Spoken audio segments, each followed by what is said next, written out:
सिया राम मय सब जग जानी, करूं प्रणाम जोर जुगदानी।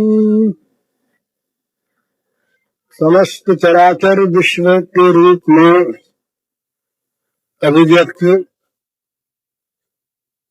भगवान के पावन चरण कमलों में सभक्ति नमस्कार।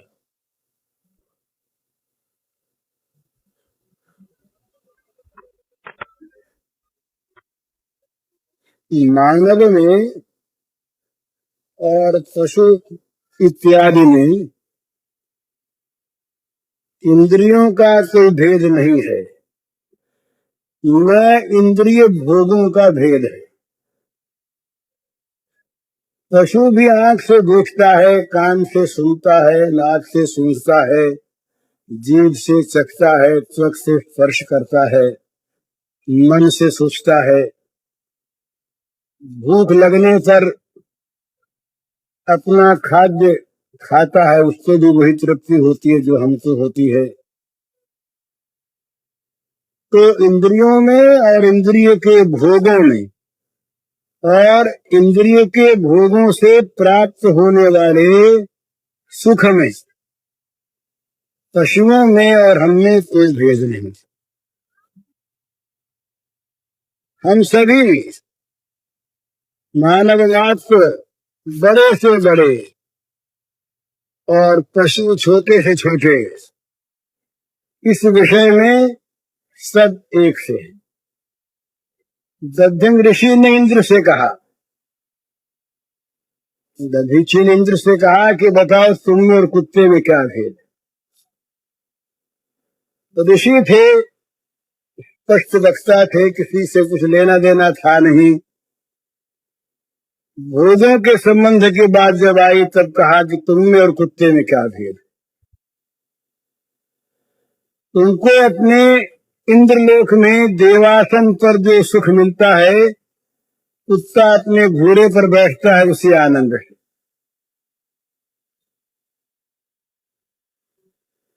कुत्ते को भी वही सुख है, तुमको भी वही सुख है। इंद्राणी के साथ, कुत्ती के साथ कोई भेद नहीं। तो मनुष्य में और पशु में जहाँ भेद होता है, वहाँ एक विशेष यही बात रहती है, इंद्रिय और इंद्रिय भोगों के अतिरिक्त मनुष्य के पास एक ऐसी चीज है जिसका सदुपयोग करके मनुष्य अपना भविष्य सुधार सकता है।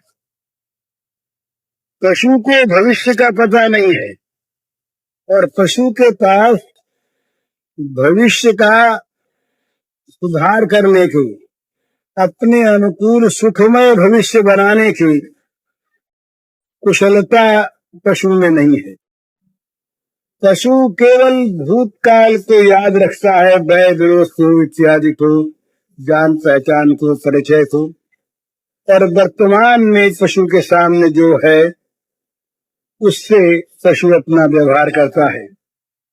भविष्य का पशु को बहुत कम पता है और पशु के पास उस वस्तु की कमी है जिससे वो बुरे भले का, सत्य असत्य का, नित्य अनित्य का, पवित्र अपवित्र का भेद करके अच्छे को ग्रहण कर ले, बुरे को त्याग दे। ये वस्तु नहीं, इस वस्तु का नाम है विवेक। इस वस्तु का नाम है विवेक। इसी से ऐसा माना जाता है कि जो मनुष्य विवेक भ्रष्ट है, जिस मनुष्य का विवेक नाश हो गया, उसका शतमुखी पतन होता है। मनुष्य में विवेक ही एक ऐसी चीज है जो मनुष्य के मनुष्यत्व को कायम रखता है और बढ़ाता है और मनुष्य को देवत्व की ओर ले जाता है।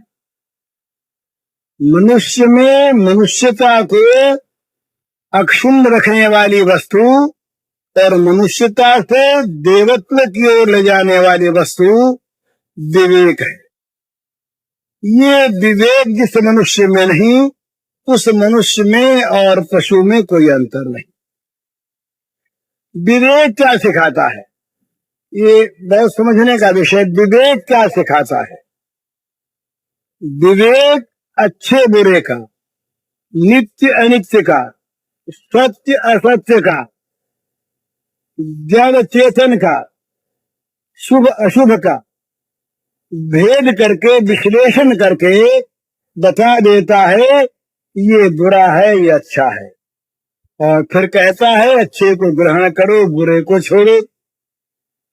तो जगत में जहां मिथ्या अनित्य सत्यासत्य वस्तु का विचार करते हैं विवेक से, वहां निश्चय हो जाता है एक परमात्मा सत है और सत असत है। परमात्मा के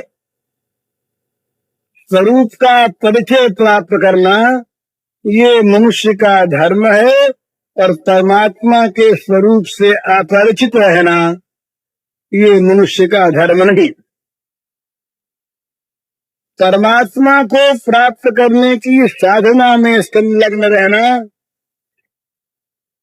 ये मनुष्य का कर्तव्य है, और परमात्मा से दूर ले जाने वाले, दुखों के समुद्र में ले जा करके डाल देने वाले कार्यों से, साधनों से, चेष्टाओं से अलग रहना कर्तव्य है। तो इससे सिद्ध होता है कि जिस मनुष्य का विवेक जागृत है, उस मनुष्य के जीवन की गति भगवान की ओर होनी चाहिए। ये सिद्ध है, क्योंकि सत्य भगवान है, पवित्र भगवान है, परम सुख भगवान है, परम शांति भगवान है। और भगवान की प्राप्ति इस रूप में मनुष्य चाहता है, उसका विवेक बताता है। तो भगवान की प्राप्ति की इच्छा जिस मनुष्य के जागृत होती, उस मनुष्य की मानवता का जागरण होता। जिस मनुष्य में भगवत प्राप्ति की इच्छा जागृत नहीं, वो मनुष्य, कड़ी बात तो है, मनुष्य नहीं। मनुष्य रूपेण मृगाश्चरन्ति ही, ये शास्त्र कहते हैं कि मनुष्य के रूप में वो पशु विचरता है। और यदि कहीं मनुष्य का बुद्धि कौशल पशुता और पैशाचिकता की वृद्धि में लग गया, फिर तो कहना ही क्या। किसी पशु ने, किसी हिंसक पशु ने आज तक अणु बम, हाइड्रोजन बम बनाया हो तो बताइए। किसी बड़े से बड़े हिंसक पशु के बुद्धि में ये बात नहीं आई। वो तो जो उसके सामने भक्ष्य आता है, उसको चाहे पेट भर कर खा ले, वो चाहे एक जानवर हो चाहे 1000 जानवर हो, जितना उसका पेट खाली हो। पर पशु योजना नहीं बना सकता, पशु जीवों के मारने की योजना नहीं बना सकता। हमारी सरकार ने योजना बनाई, 14 करोड़ रुपए रखे हैं नई इस पंचवर्षीय योजना में मछली इंडस्ट्री के लिए। मछली इंडस्ट्री सुना होगा नाम, ये नया नाम है इतिहास में। मछली की भी कोई इंडस्ट्री होती है।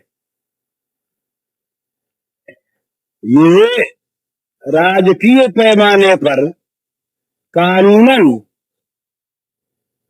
हिंसा का इतना बड़ा प्रोग्राम शायद किसी ने नहीं बनाया।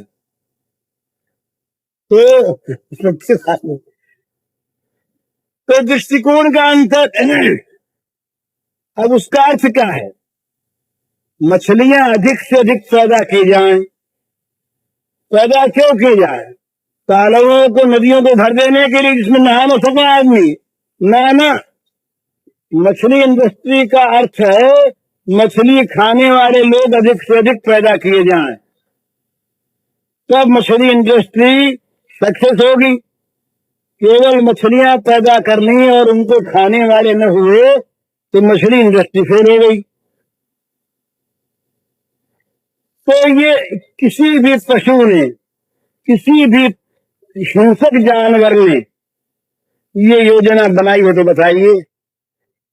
बना नहीं सकता। ये जब मनुष्य की बुद्धि, मनुष्य का बुद्धि कौशल, मनुष्य की चातुरी, मनुष्य की योजना शक्ति, ये जब किसी बुराई में प्रवृत्त हो जाती है तो लाखों लाखों पशुओं से बढ़कर वो मनुष्य जगत के लिए खूंखार बन जाता है। हजार हजार पशु इकट्ठे होकर के जापान के शहर को, हिरोशिमा को 10 मिनट में नष्ट नहीं कर सकते। कर सकते तो बताइए।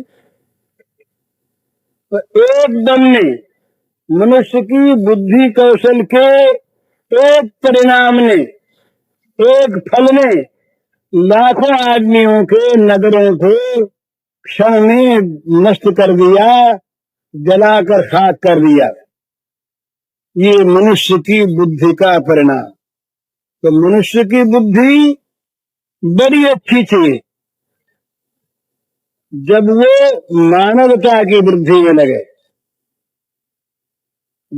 भगवान की ओर लग जाए, और मनुष्य की बुद्धि कहीं उल्टी ओर लग जाए तो साहब हजारों दानवों का काम, हजारों पिशाचों का काम, हजारों राक्षसों का काम मनुष्य की बुद्धि करती है। ये हमारे सामने है आज।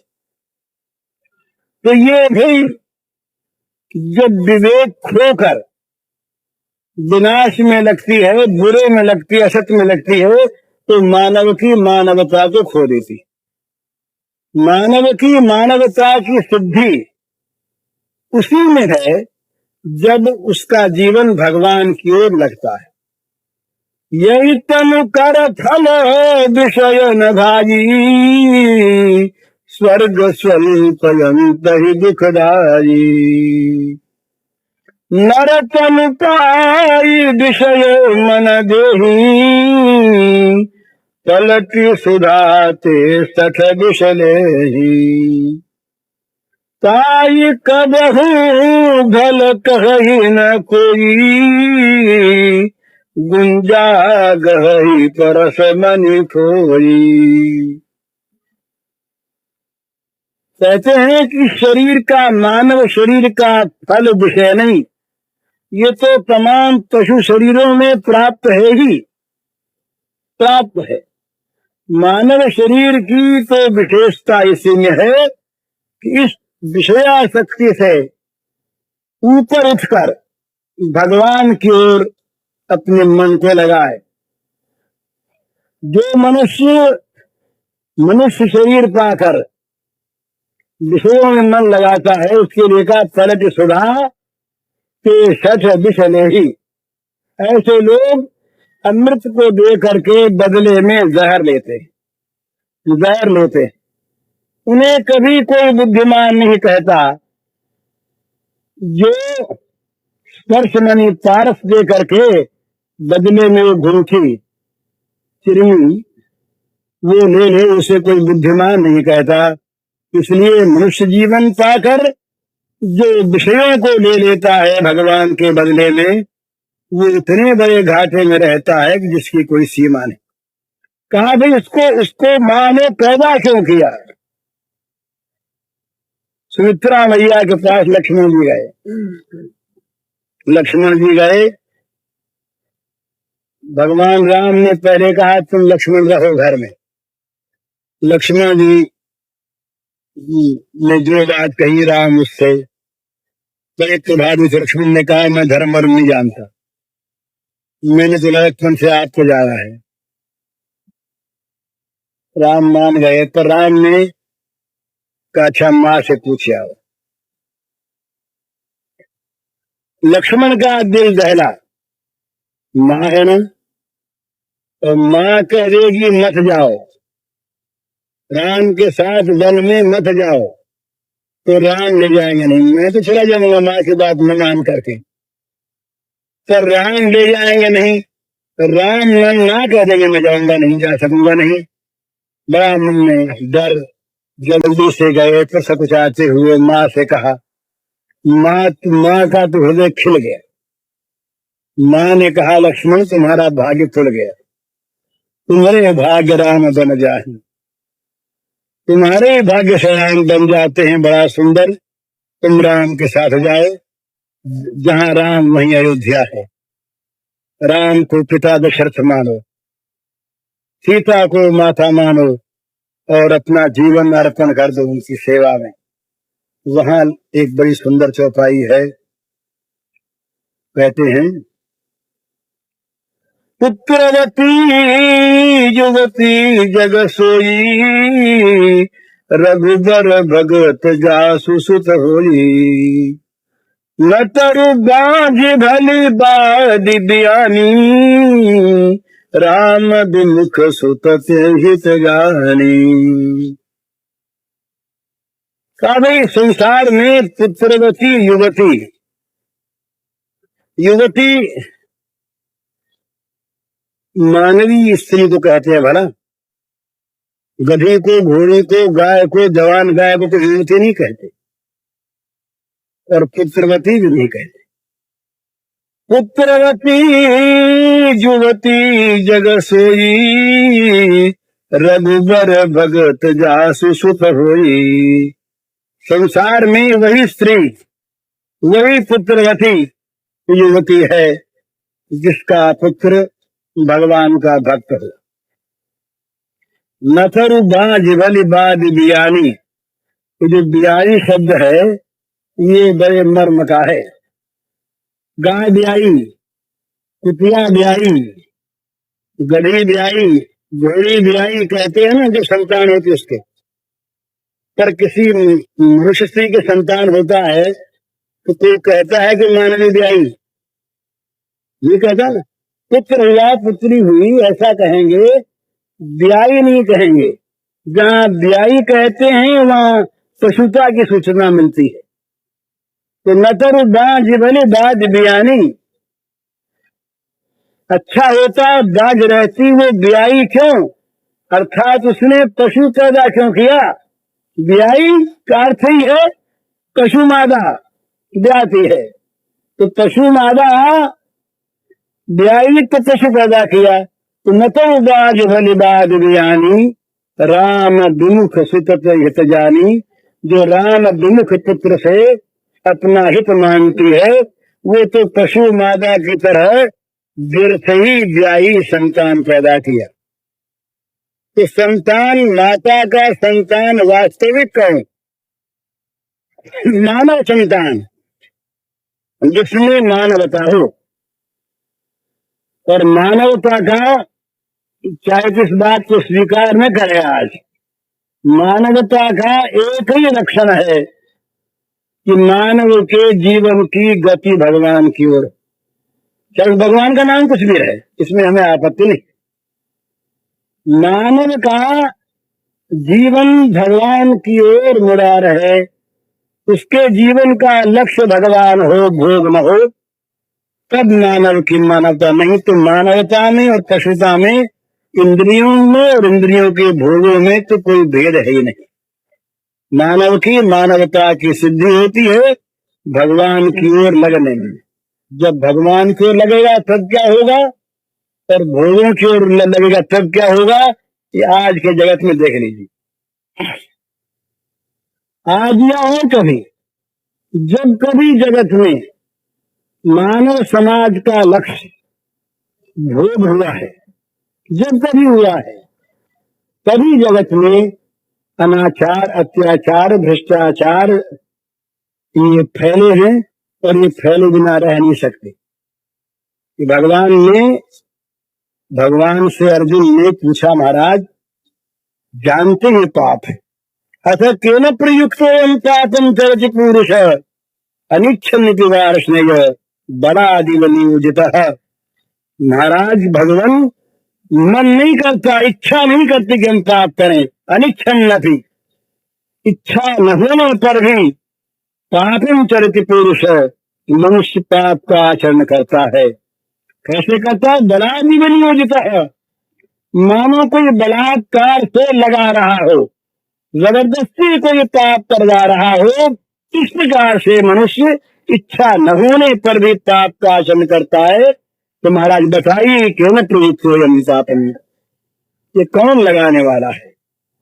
मनुष्य को इच्छा न होने पर भी पाप में लगाता कौन है, पाप करवाता कौन है? तो भगवान नहीं का भाग्य में पाप लिखे थे, नहीं कहा तो सीधा रास्ता था। सब कुछ कहे थे भाग्य में लिखा है, मजबूर है, क्या करें? भगवान ने कहा कामेश क्रोधेश रजोगुण समुद्भव महाशनो महापात्मा विद्धेनम वैरिणम।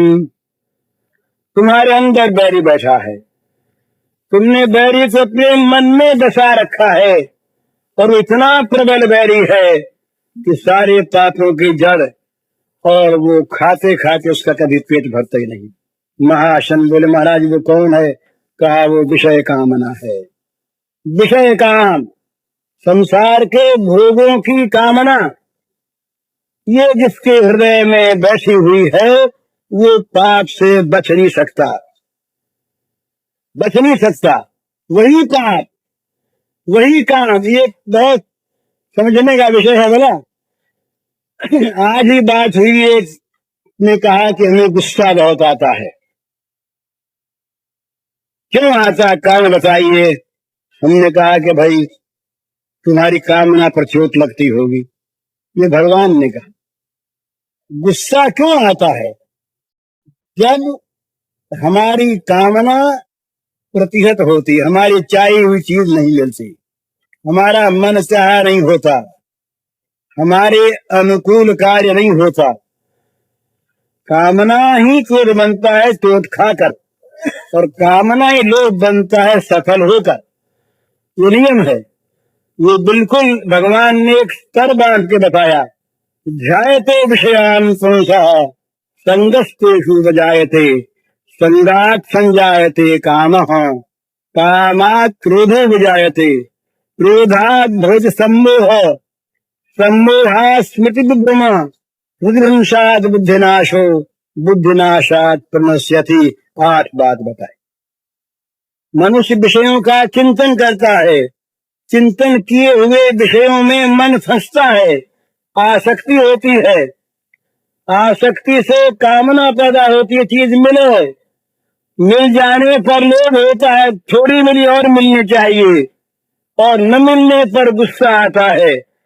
गुस्सा क्रोध और लोभ पैदा करते हैं सम्मोह की मूर्खता, सम्मोह से पैदा होता है स्मृति भ्रंश, उससे पैदा होता है बुद्धिनाश, और बुद्धिनाश का फल होता है सर्वनाश। ये मनुष्य के गिरने का क्रम है, यूं गिरता है। तो भोगों की कामना जिसके मन में है, जिस मनुष्य के या जिस राष्ट्र के या जिस विश्व, उसमें अनाचार भ्रष्टाचार पापाचार होगा ही।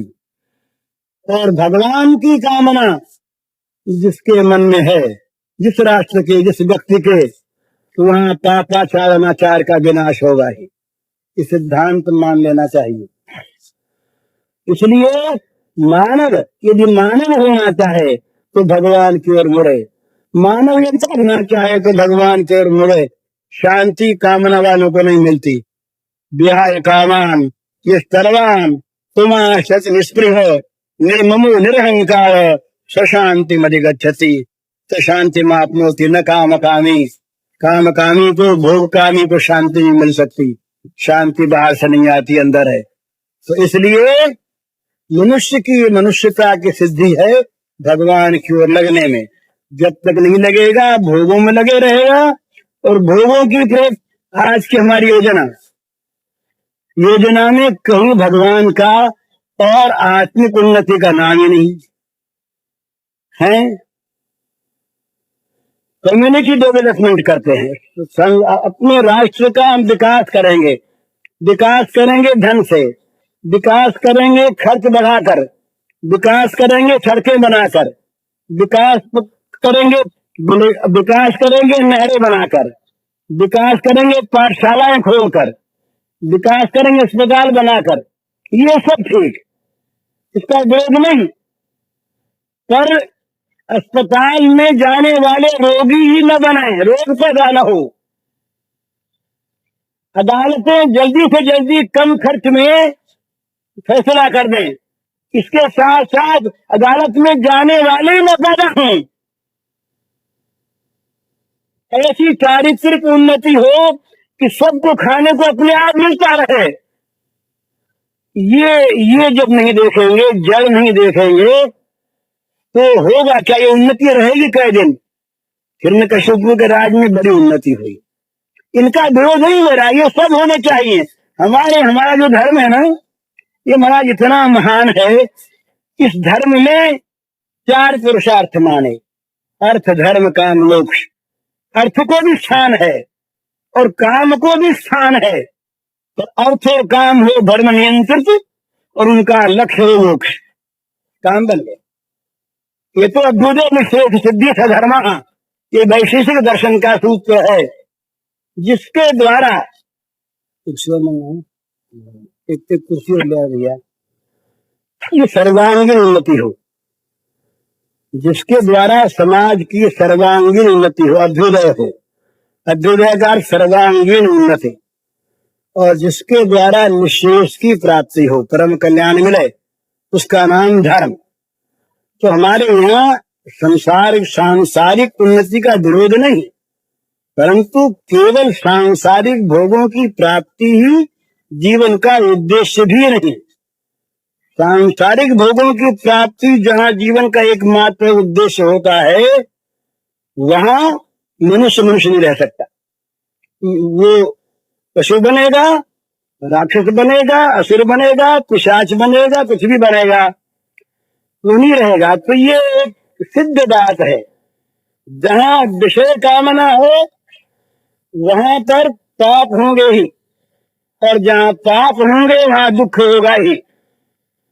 और जहां भगवत प्राप्ति की कामना है, भगवान की ओर जीवन जा रहा है, वहां पापों का नाश होगा ही। तो पापों का नाश होगा तो दुख का नाश होगा ही। तो इस प्रकार से ये एक समझ लेने की चीज है कि मानवता की सिद्धि भगवान की ओर लगने में है, चाहे उस भगवान का नाम हम कुछ भी रखें। मानवता भोगों के प्रवाह में बहने से नहीं रह सकती। तो आज का जगत जो उन्नति चाहता है, हमारी जितनी योजनाएं हैं, उन योजनाओं में कहीं अध्यात्म को, चारित्रिक उन्नति को, कम से कम मानव धर्म को भी कहीं खास तौर पर स्थान नहीं है। हम जनता के जीवन को ऊंचा उठाना चाहते हैं। ऊंचा उठाना चाहते हैं किस स्तर पर? कहाँ? जनता के जीवन को ऊंचा उठाना, सत्य में, अहिंसा में, विश्व प्रेम में, दया में, करुणा में, सेवा में, त्याग में, संयम में, इनमें ऊंचा उठाना चाहते हैं, या भोग में, इंद्रियलिप्सा में, सिनेमा देखने में, मोटरों पर बैठने में, अच्छी सड़कों पर चलने में, केवल पहले जो में 5-5 जूते रखने में? ये महाराज आज के ये स्टैंडर्ड ऑफ लिविंग, इसकी व्याख्या करके देखिए। जिसके पास एक जूता है, या महाराज जी की तरफ से जो नंगे पांव चलते हैं, ये निम्न स्तर है, जीवन का उच्च स्तर नहीं। कहीं गमछा पहन करके ये जिंदगी नहीं करता, ऐसा लोग कहते हैं। विद्यार्थियों से बात मेरी हुई है, वो कहते तुम्हारा नीचा स्तर है। कहीं गमछा पहन के गंगा में नहा लिए, नीचा स्तर। और पाखाने के अंदर से वहां से टब में नंगे होकर नहा लिए, नीचा स्तर। कहीं हाथ पांव धो करके जमीन पर बैठकर, आसन पर और पत्थर में खा लिया तो नीचा स्तर, और कुर्सी पर बैठकर टेबल पर रखे हुए भोजन को कांटे चमचों से खा लिया तो ऊंचा स्तर।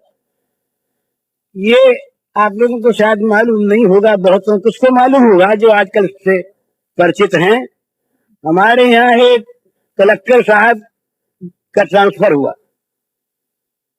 तो उनकी विदाई में भोज दिए गए। तो गोरखपुर के टाउन हॉल में भोज की तैयारी थी, बाहर लॉन में कुर्सियां लगाई गई थी। तो कुछ बारिश आ गई, तो अब भोज बारिश में कैसे हो, तो अंदर हॉल में ले गए। गोरखपुर में हमारे टाउन हॉल का जो हॉल है छोटा, इतने आदमी उसमें हम आते नहीं। तो हमारे एक मित्र वहां पर मिस्टर जाहिद हुसैन, वहाँ के अच्छे रईस हैं। मैंने कहा मैंने तो अभी तक नहीं करते, मैंने तो चिंता प्रकट की। मैंने कहा कैसे, मैंने कहा आपको मालूम नहीं आज किस सदी के आदमी है, हम अभी तक में लेटेस्ट जो आज का है वो उनका करिए। तो उन्होंने टेबलों पर सारे सामान सजवा दिए और कुछ छुरी रख दी, चमचियां रख दी और सारी कुर्सियां उठा दी।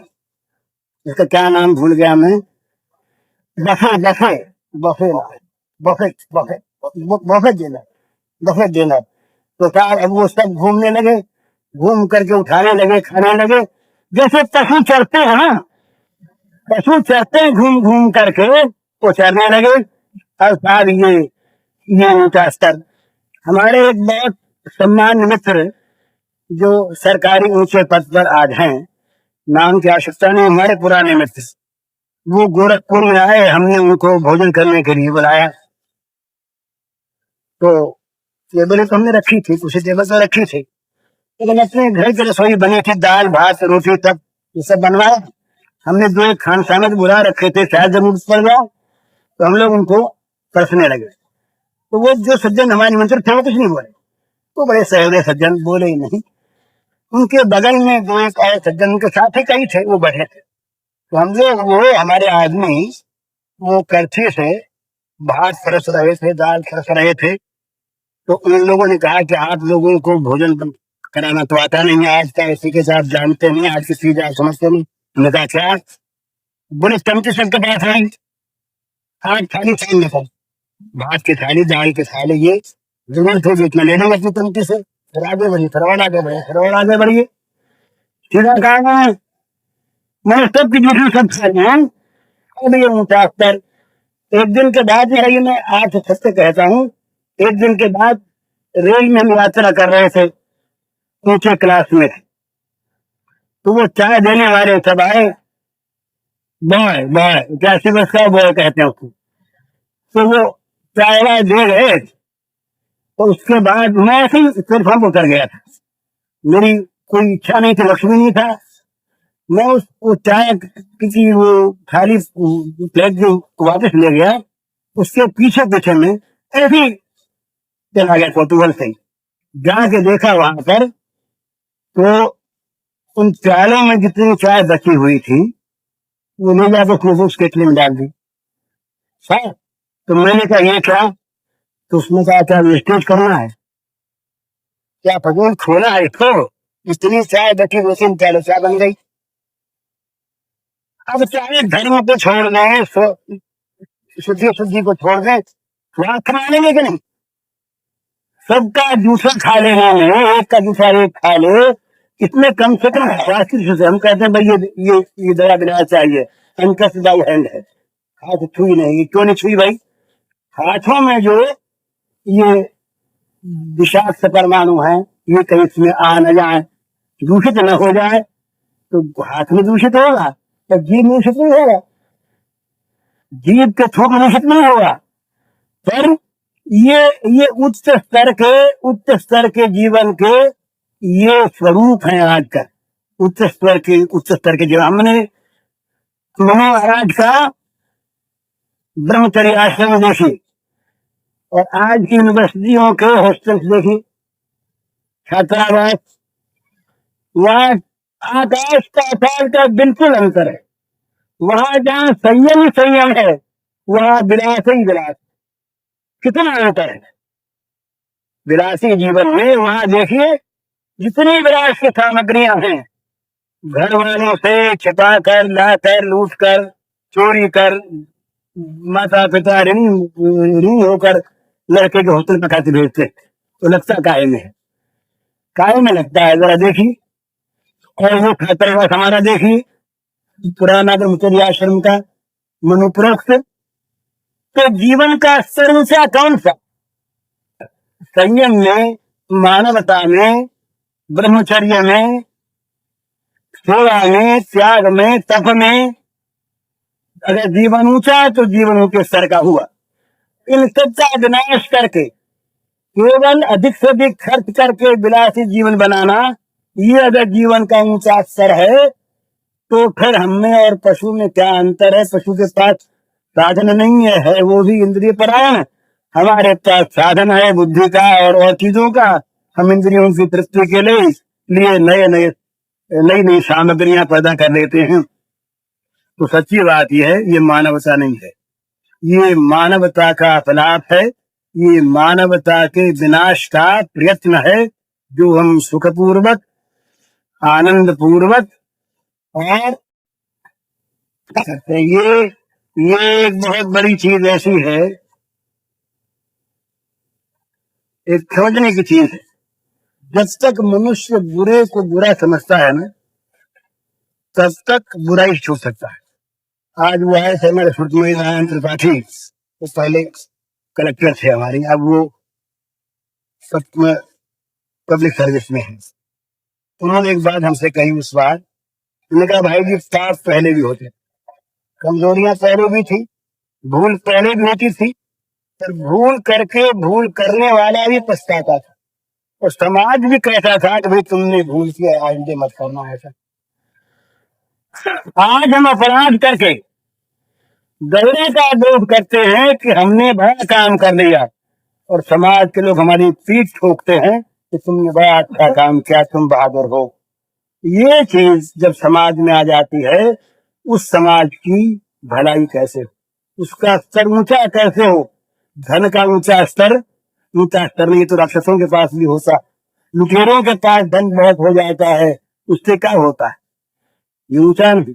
विलास की सामग्रियां अधिक पैदा हो जाए, अधिक पास हो जाए, स्तर ऊंचा नहीं। स्तर ऊंचा है जिसका हृदय ऊंचा, जिसका जीवन ऊंचा, जिसका चरित्र ऊंचा, जिसका आचार ऊंचा, उसका ऊंचा स्तर है। तो ये ऊंचा स्तर भोग कामना से नहीं होता। जितनी भोग कामना बढ़ेगी, हमारा आदर्श था पहले त्याग, वृत्ति त्याग हमारी, और परिवसान हमारा त्याग में, शुरुआत त्याग से और परिवसान त्याग में, बीच में वो जो भोग, वो भोग भी त्यागमुखी, त्याग के लिए ही वो भोग। इस प्रकार का जब जीवन था, तब जीवन में सुख था, तब जीवन में वास्तविक शांति थी। ये 100 वर्ष से मशीन युग आया, पैसा बढ़ा, ये हम जानते हैं, पर क्या शांति आई? विज्ञान देवता की हम जिसकी पूजा करते हैं वो पूजनीय अवश्य है, पर विज्ञान को जिस दिशा में आज हम ले गए, उस विज्ञान ने हमारे उच्च स्तर का विनाश किया या विकास किया? तो सच्ची बात यह है कि जब तक हमारी बुद्धि, जब तक हमारी मति, जब तक हमारे जीवन की गति भगवान की ओर नहीं होती, तब तक मानवता की प्राप्ति नहीं होगी, मानवता की रक्षा नहीं होगी, मानवता बढ़ेगी नहीं, मानवता के नाम पर दानवता खेलेगी। जहाँ लोभ, जहाँ काम और जहाँ क्रोध, ये जीवन में तीन जीवन के आश्रय होकर के आ गए, जीवन के स्वरूप बन करके आ गए, वहां पतन अवश्य हुआ। त्रिविधम नरकस्येदम द्वारं नाशनमात्मनः कामः क्रोधः तथा लोभः तस्मात् एतत् त्रयं त्यजेत् तात तीर्यति प्रबल खल काम क्रोध लोभ। ये तीन, त्रिविधम नरकस्येदम द्वारं नाशनमात्मनः, आत्मा का पतन करने वाले, आत्मा का विनाश करने वाले, ये तीन नरक के दरवाजे हैं। त्रिविधम नरकस्येदम द्वारम नाशनमात्मा, एक काम, एक क्रोध और एक लोभ। जिनके जीवन में, हमारे जीवन में अगर हम इन्हीं की प्रयासा में आ गए, ये हमारे जीवन के संबल बन गए, ये हमारे जीवन के सहायक बन गए, ये हमारे स्वभाव में आ गए, तो उत्थान कैसे होगा? फिर तो हम पतन को उत्थान समझेंगे, दुर्गति को प्रगति समझेंगे, विनाश को विकास समझेंगे। विनाश को विकास मान लिया, दुर्गति को अधोगति को प्रगति मान लिया, पतन को उत्थान मान लिया।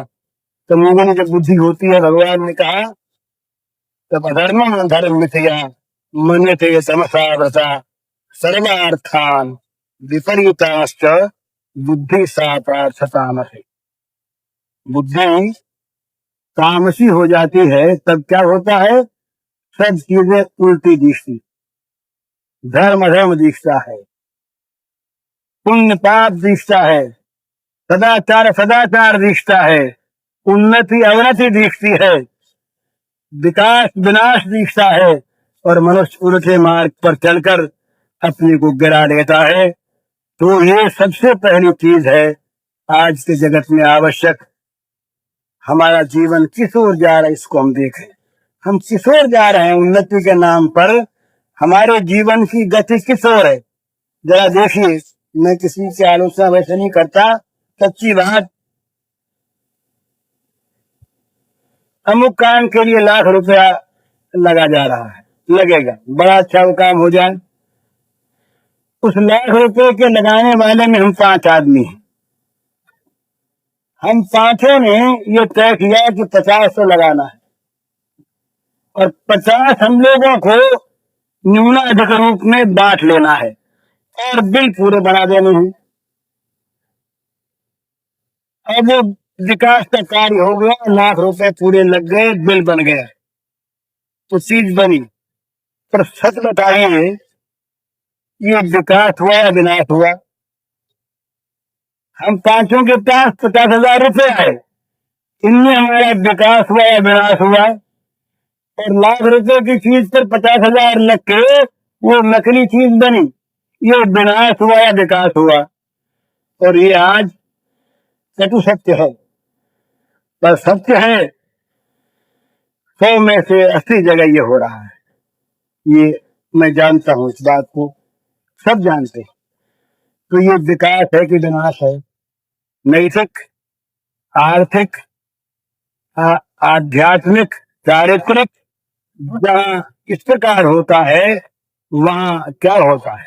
तो ये जब तक होता रहेगा तब तक चाहे हम लाख विकास की बात करें, उन्नति की बात करें, उन्नति होगी कैसे? हमने चीजें बांट ली, मान लिया बांट ली, तब बांटने में जो मानी थी उसके बाद एक दूसरे की छीनने में लगेंगे, कैसे विकास हो? जब तक ये 2 चीज पहले थी तो 2 के स्थान में 2 नहीं आ गई। कर्तव्य और त्याग, जहां कर्तव्य था उसके स्थान में आज अधिकार आ गया, और जहां त्याग था उसके स्थान में आज अर्थ आ गया। त्याग का स्थान अर्थ ने ले लिया और कर्तव्य का स्थान अधिकार में ले लिया। अगर कर्तव्य का पालन अपना अपना सब करे तो सबके अधिकार सुरक्षित रह जाते हैं अपने आप, और अगर त्याग करे तो अर्थ पीछे पीछे आता है। लेकिन उल्टा, राम का जीवन देखिए, भरत का जीवन देखिए, कर्तव्यनिष्ठ, तो दोनों के विकार रहे और संघर्ष हुआ नहीं। और राम भरत के प्रेम की कहानी आज भी हम लोग बात कर कर पवित्र होते हैं और होते रहेंगे, सदा सदा होते रहेंगे। क्या था? त्याग था और कर्तव्य निष्ठा, ये 2 चीज थी। इसके स्थान पर अधिकार निष्ठा, सब जवाहर बनना चाहें कैसे बनेंगे? पढ़ाई होगी ही, होती है। सब मेंबर बनना चाहेंगे पार्लियामेंट के, कैसे होंगे? वो तो लिमिटेड नंबर है, संख्या है परिमित, कैसे होंगे? सब अनुपमित निश्चय बनना चाहेंगे, कैसे होंगे? पर अगर सबकी वो लिप्सा, ये लिप्सा आज की वो राजनीतिक दृष्टि से डेमोक्रेसी में प्रत्येक मनुष्य इस प्रकार के ख्वाहिश कर सकता है, ये माना, परंतु वो उसमें अगर नियत बड़ी हो जाए तब क्या होगा? वो डेमोक्रेसी बन जाती है। डेमोक्रेसी डेमोक्रेसी बन जाती। होता है वहां पर प्रशासकता। क्या होता है सर? संघर्ष।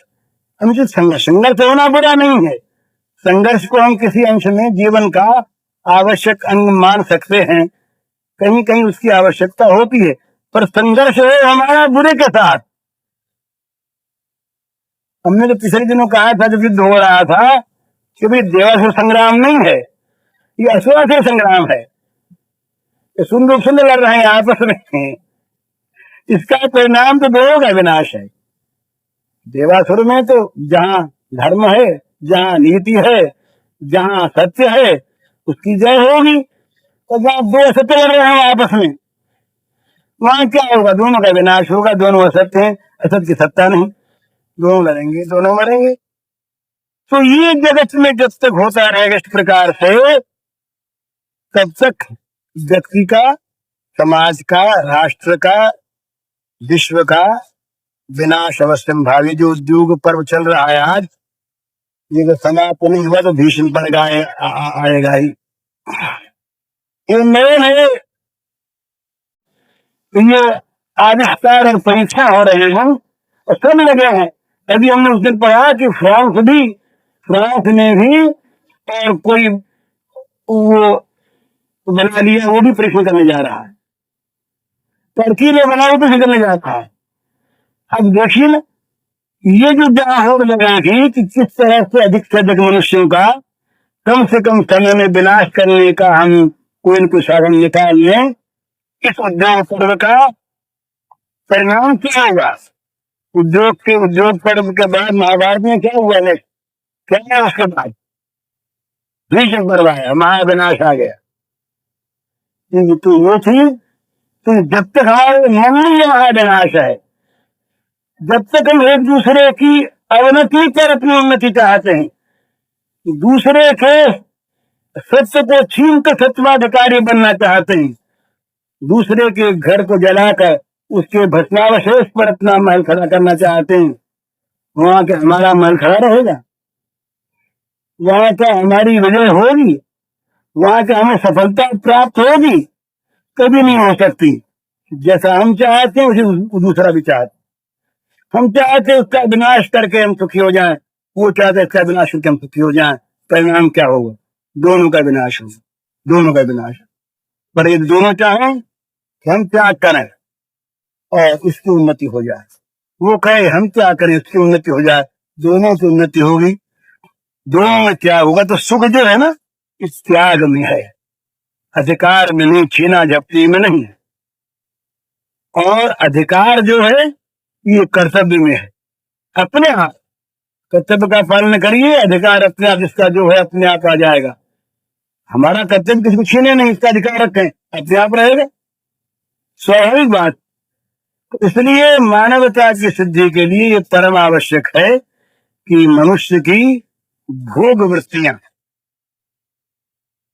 संयमित हों और वृत्तियों का प्रवाह भगवान की ओर चलने लगे, तो हमारा अर्थ, हमारा समाज, हमारी लौकिक चेष्टाएं भगवत अभिमुखी हो जाएं। और भगवत अभिमुखी चेष्टाएं जो हैं वो सब के सब भगवान की पूजा बन जाएंगी। स्वकर्मणा तमभ्यर्च सिद्धिं विन्दति मानव। फिर हमारे कर्म से भगवान की पूजा होगी, और जब भगवान की पूजा होगी तो परम सिद्धि की प्राप्ति अवश्य। सिद्धिं विन्दति मानव। स्वकर्मणा तमभ्यर्च सिद्धिं विन्दति मानव। अपने कर्म के द्वारा भगवान को पूज कर और सिद्धि की प्राप्ति हम कर सके। तो मानवता की सिद्धि हमें पहले करनी चाहिए। तो उसमें क्या है? मानव में भगवान की ओर जब प्रगति होगी तो मानव धर्मों का विकास हो, मानव धर्म। और हम छोड़ दें और चीजों को, लंबी व्याख्याओं को। यूं तो ये यमनियम, दैवी संपत्ति, भागवतोक्त साधारण धर्म, ये सभी एक सी चीजें हैं। ये गीता की दैवी संपत्ति। पर सबसे पहले हम मनु के 10 धर्मों को ले लें। मनु प्रोक्त जो 10 धर्म हैं ये मानव धर्म है। मानव धर्म है।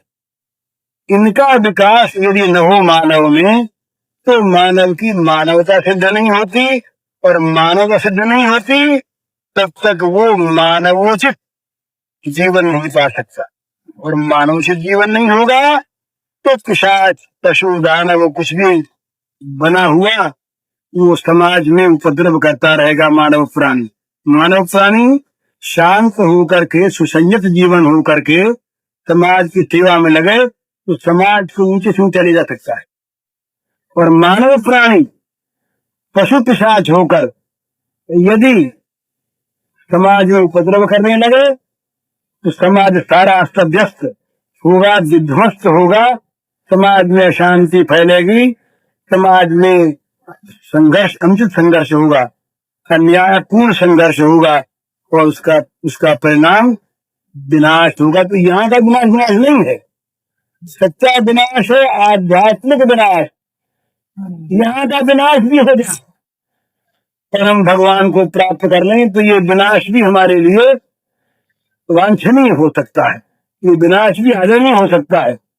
पर जहाँ हमारा आध्यात्मिक जीवन नष्ट हो गया, जहाँ हमारे मानस का स्तर नीचा कर गया, कि कल हमने कहा था कि शरीर के रोग मरने के साथ मर जाते। कोल हो, बड़े से बड़ा रोग हो, जब हम मरे, शरीर मरा तो रोग मर गया, पर मानस रोग मरने के बाद साथ जाते। मन के रोग जो हैं ये मरने के बाद मरते नहीं हैं, ये सूक्ष्म शरीर में ये साथ रहते हैं संस्कार बनकर। देखते हैं कोई बच्चा बड़ा गुस्सैल होता है, कोई गाय बहुत मारने वाली होती है, कोई बड़ी सीधी होती है, ये क्या यदि जितने स्वभाव आते हैं ये पूर्व संस्कार वश आते हैं। तो ये मन के रोग मरने के बाद भी साथ है। तो मन के रोग अगर हमारे नहीं मिटे, मन के रोग हमारे बढ़ते रहे, तो हमारी कोई उन्नति नहीं, हमारा कोई विकास नहीं, हमें मानवता की प्राप्ति नहीं हुई। अब अच्छा है, से अच्छा होता हम मानव न बनते। जहां थे वहां तो रहते ना, मनुष्य बने कुछ आगे बढ़ने के लिए, और मूल की पूंजी खो चले और इतना ऋण बढ़ा चले जो तो जन्म जन्मांतर में उसे उतारना पड़ेगा। तो ये हमारा पतन है कि उत्थान, ये हमारी भलाई है कि बुराई, ये हमारी प्रगति है कि अधोगति। तो सोचिए, हम धन कमाने के लिए आए, लाख रुपया लेकर के आए, मान लीजिए हमको मालिक ने भेजा लाख रुपए ले जाओ और व्यापार करो। हमने यहाँ आकर के ऐसा दुर्व्यापार किया, दुर्व्यापार, जिससे वो लाख की पूंजी तो खो ही नहीं, ऋण में है और चोरियां की, तो फल क्या होगा? कर्जदार रहे और जेल भोगने के अधिकारी हो गए। दो बात हुई ना, लाख की पूंजी खोई और ऋण बढ़ाया और जेल खाने के अधिकारी हुए, क्योंकि चोरियां की, बदमाशियां की। तो मनुष्य में मानवता का अधिकार लेकर, ये पासपोर्ट लेकर के आए हम पार होने के लिए।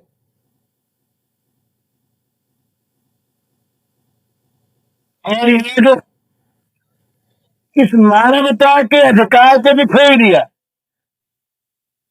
और ऐसे ऐसे नए कर्म किए जिनका फल हमें बार बार भोगना पड़ेगा, और ऐसे दुष्कर्म किए जिनके फलस्वरूप हमें अधोगति, अधमगति भोगनी पड़ेगी। गीता में एक श्लोक है, भगवान ने मानो एक ऐसा उससे ध्वनि निकलती है कि भगवान मानो जीव की दुर्गति पर दुखी होकर कहते,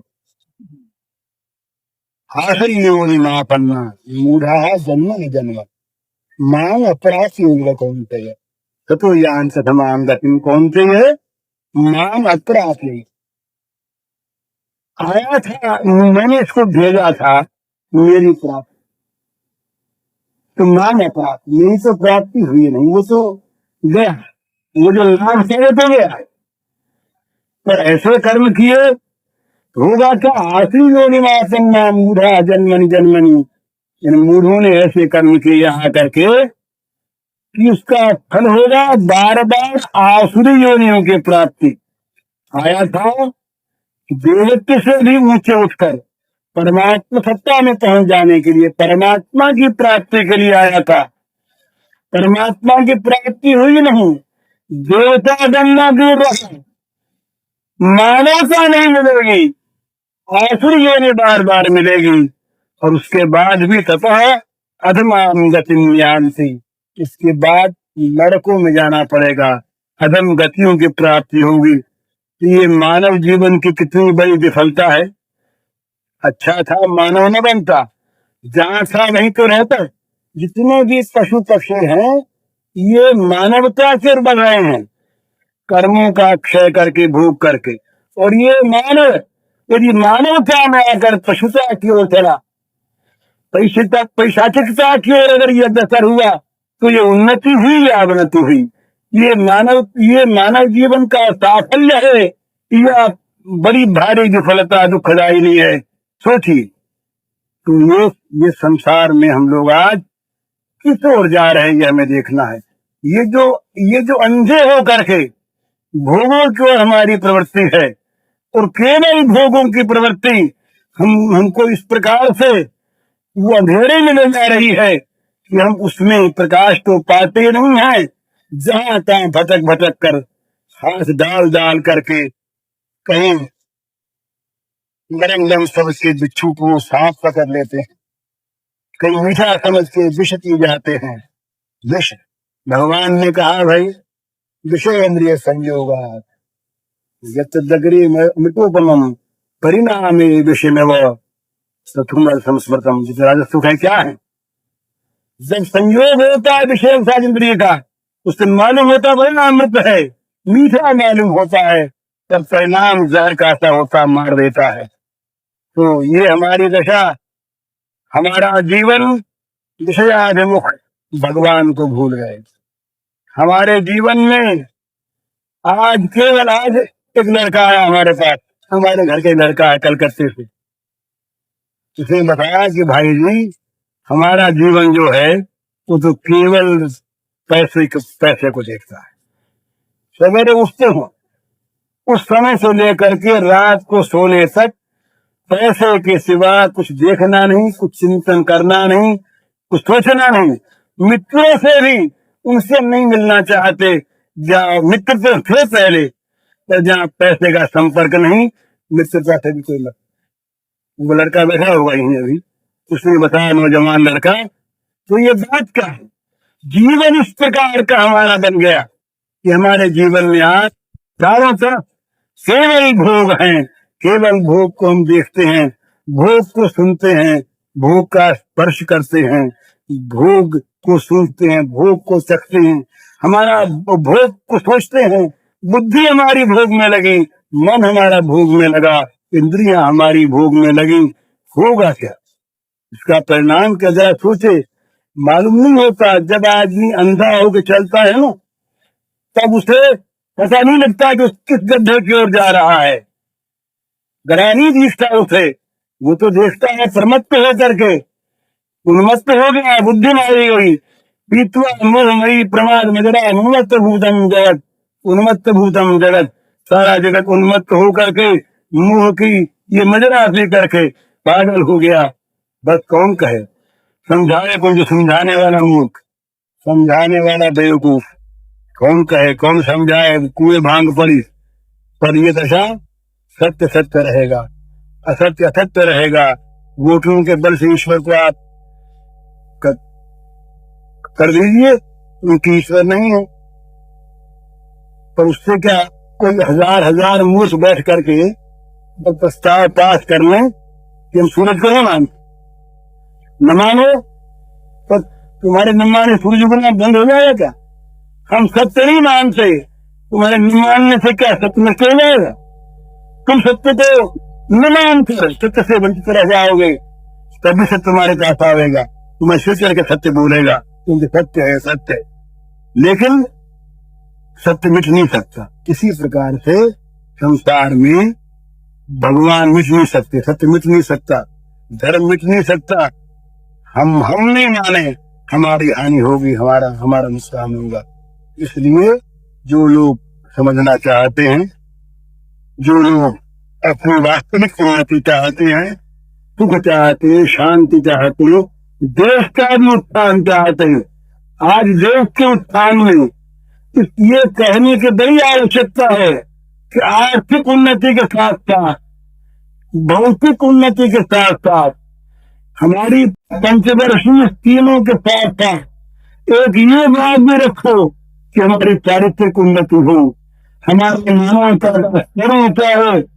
कैसा हम प्राप्त कर रहे हैं, बेईमान बन गए तो क्या होगा? हमारी सड़कें बहुत बढ़ गई तो सड़कों पे डाके से घूमेंगे हम, तो क्या होगा? कारखाने बहुत बन गए तो कारखाने अगर गरीबों को लूटेंगे तो क्या होगा? मनुष्य में मनुष्यता पहले आनी चाहिए। ये चीज हमें बड़ी आवश्यक है। आज सबसे पहले विश्वास रहेगी तो भौतिक उन्नति, भगवान के अनुकूल रहकर पूजा की सामग्री जब बन जाता है तब तो होता है वो ठीक। समझ कोई भगवान का स्थान, भगवान का शब्द रहता है, फिर वो माता है, स्वयं विषय है। इसलिए ये चीज साथ है। ये पूज्य श्री भाई के इस प्रवचन का शीर्षक है सारे कर्मों से भगवान की पूजा करें, और इसका कैसेट संख्या है 38।